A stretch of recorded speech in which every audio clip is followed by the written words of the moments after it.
రోజుకి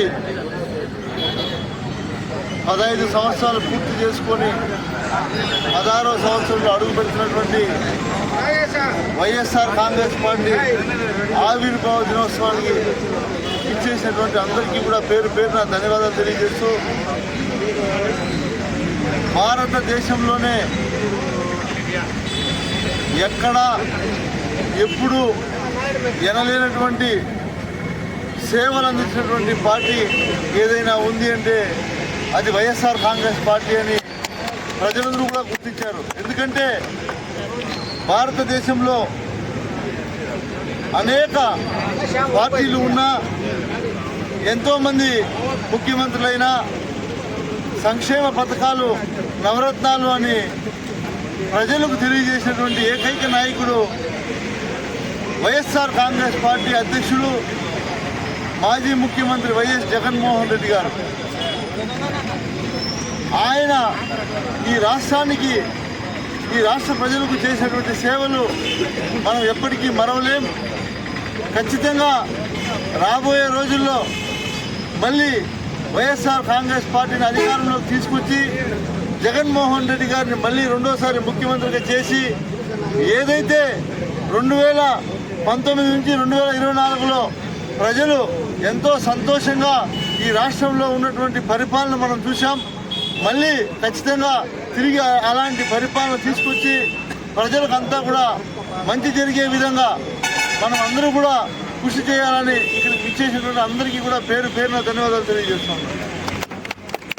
ఎమ్మెల్యే కంటేవుడు గారు, అందరికీ నమస్సులు.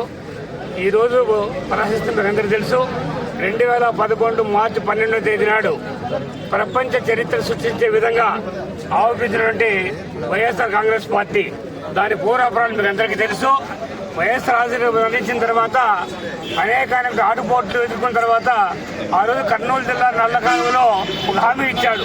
వందలాది మంది చనిపోయినారు కాబట్టి వాళ్లను ఓదార్పు చేర్చబడతానంటే ఆ రోజు కాంగ్రెస్ హైకమాండ్ వద్దు, నువ్వు చేయొద్దు ఆ పని అని చెప్పనంటే అది కుదరదు, నేను మాట ఇచ్చాను కాబట్టి చేశాను చెప్పని అన్నాడు. అయితే దాన్ని వ్యతిరేకించినారు. దానికి ఆయన ఒప్పుకోకుండా ఆ రోజు తన యొక్క మళ్ళా దీనికెత్త కూడా కొంతమంది రాజీనామా చేసిన తర్వాత మార్చి 12వ తేదీ నాడు అక్కడే వైఎస్ఆర్ సమాజ్ దగ్గర పార్టీ ఏర్పాటు జరిగింది. ఆ రోజు నుంచి ఆయన ఈ రోజు మనం చెప్తున్నాము, మడమ తిప్పని మాట తప్పని ఒక మహానాయకుడిగా ఎదిగి చరిత్ర సృష్టించినాడు. 2011 తర్వాత మనకు 12లో 19 స్థానాలకు ఉప ఎన్నికలు జరిగితే మేము ఆ రోజు డ్యూటీల్లో ఉన్నాము. తిరుపతి డ్యూటీకి పోయినాం. మనం గెలుస్తామా లేదనేటువంటి సంశయాలు వచ్చేటువంటి సందర్భంలో తిరుపతిలో ఇప్పుడు మన అధ్యక్షుడు కరుణాకర్ రెడ్డి గారు ఆ సీటు మాత్రం ఓడిపోతే అంతా గెలుస్తామన్నారు. కానీ ఆ సీటు కూడా గెలిచినాం. చరిత్ర సృష్టించినాడు. ఆ రోజే మీకు తెలుసు, ఆయన కడప పార్లమెంట్కి పోటీ చేస్తే 5 లక్షల పైగా మెజార్టీతో చరిత్ర సృష్టించి గెలిచినటువంటి వ్యక్తి. ఆ రోజు నుంచి కూడా పొరపాటు 2014లో మనకు అపోజిషన్లో ఉండేటువంటి అవకాశం వస్తే కూడా దాన్ని దారిపడకుండా ప్రజల యొక్క కష్టకాలు తెలుసుకుంటూ పాదయాత్ర చేసి చరిత్ర సృష్టించి 2019 ఎన్నికలకు రావడం జరిగింది. 19 ఎన్నికలు నిన్నగా అన్న చెప్పినట్టుగా మీకు తెలుసు, ఏ దేశంలో రాష్ట్రం ఏది కూడా అమలు చేయటువంటి పథకాలు అమలు చేసి తెలిసించినాడు. అటువంటి ఇది పొరపాటున ఏం జరిగిందో మనమంతా కూడా కలగనట్టు అయిపోయింది. 2024లో మనం ఓడతామనేటువంటి ఊహ ఎవరికీ లేదు.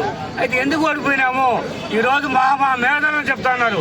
ఇదంతా కూడా ఈవీఎంలు లేకపోతే రకరకాల కారణాలు జరిగిందని చెప్పని, అంతేగాని ప్రజలు మనకు వ్యతిరేకతగా ఎక్కడ లేదు. దాన్ని మళ్ళీ మనము తెప్పించుకోవాలి, ఈ అభిమానం తెప్పించుకొని రేపు రాబోయే 2019 ఎన్నికల్లో మొత్తం రాష్ట్ర వ్యాప్తంగా 175 కాదు, ఆ రోజు 220 సీట్లు కూడా కావచ్చు. అన్ని సీట్లు మనం గెలిచి మళ్ళీ ముఖ్యమంత్రిగా జగన్మోహన్ రెడ్డి గారిని నియామకం చేసుకోవడానికి మనం కృషి చేయాలని చెప్పని ప్రతి కార్యకర్త అందుకు ఇప్పుడు కృషి చేయాలని చెప్పి కూడా మీకు అందరికీ తెలియజేసుకుంటూ అవకాశం మీకు అందరికీ ధన్యవాదాలు.